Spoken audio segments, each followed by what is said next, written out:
बुद्धमशयामि सततं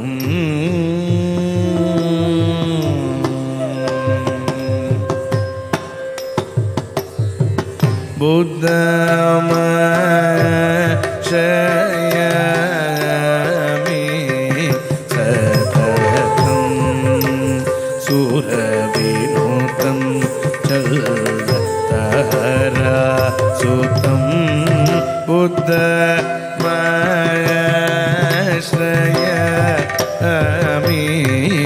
सततं सुरविनुतं चलतरासुतं बुद्धमशयामि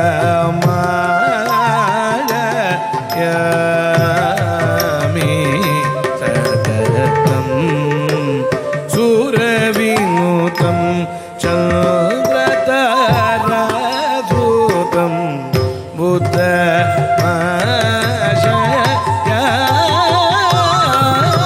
बुद्धमशयामि सततं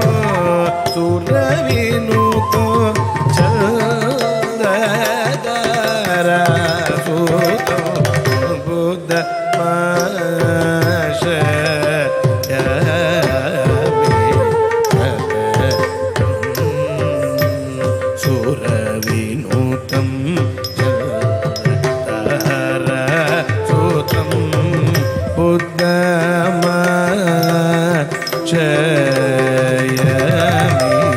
सततं सुरविनुतं चलतरासुतं बुद्धमशयामि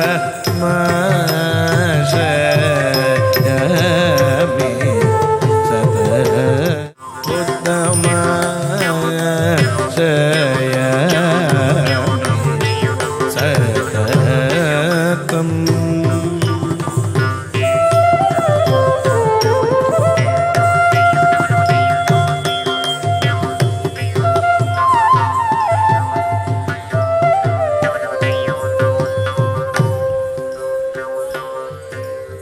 ಪೂರ್ವದಲ್ಲಿ ಒಬ್ಬ ರಾಜನಿದ್ದ.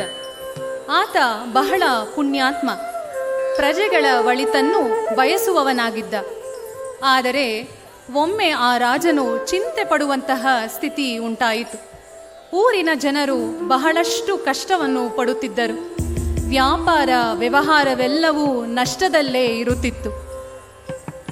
ನಂತರ ರಾಜನು ಆಲೋಚಿಸಿ ಮಂತ್ರಿಯನ್ನು ಕರೆಯುತ್ತಾನೆ.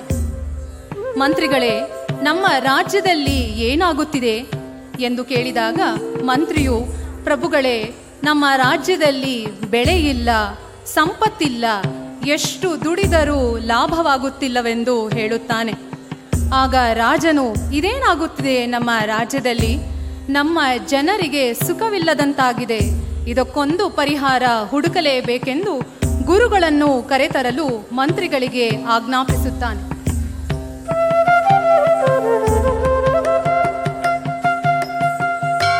ಗುರುಗಳು ಆಸ್ಥಾನಕ್ಕೆ ಬಂದ ನಂತರ ನಡೆದ ಸಂಗತಿಯನ್ನು ರಾಜನು ವಿವರಿಸುತ್ತಾನೆ. ಇದಕ್ಕೆ ಕಾರಣ ತಿಳಿಸುವಂತೆ ಕೇಳಿಕೊಳ್ಳುತ್ತಾನೆ. ಆಗ ಗುರುಗಳು ಒಂದು ಕಥೆಯನ್ನು ಹೇಳುತ್ತಾರೆ.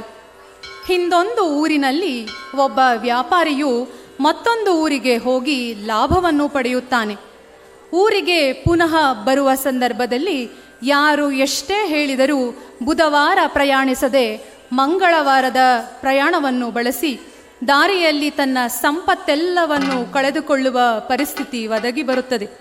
ಬುಧನ ಆರಾಧನೆ ಮಾಡದ ಕಾರಣ ಹೀಗಾಯಿತೆಂದು ತಿಳಿದಾಗ ಬುಧವಾರದ ದಿನ ಬುಧನ ಆರಾಧನೆಯನ್ನು ಶ್ರದ್ಧೆಯಿಂದ ಮಾಡಿ ಲಾಭವನ್ನು ಪಡೆಯುತ್ತಾನೆ. ಈ ರಾಜನೂ ಸಹ ಇದನ್ನು ಅರಿತು ರಾಜ್ಯದಲ್ಲಿ ಘೋಷಣೆ ಮಾಡುತ್ತಾನೆ. ಹೊಸ ಕೆಲಸದ ಪ್ರಾರಂಭವನ್ನು ಬುಧವಾರದ ದಿನ ಬುಧನ ಅನುಗ್ರಹದಿಂದ ಪ್ರಾರಂಭಿಸಬೇಕು. ಹೀಗೆ ಮಾಡಿ ತನ್ನ ರಾಜ್ಯದ ಸಂಪತ್ತನ್ನು ಪುನಃ ಗಳಿಸುತ್ತಾನೆ.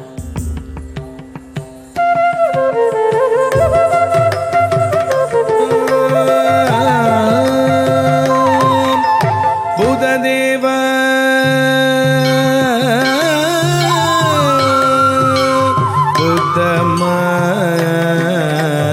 ಸರಿಗಮ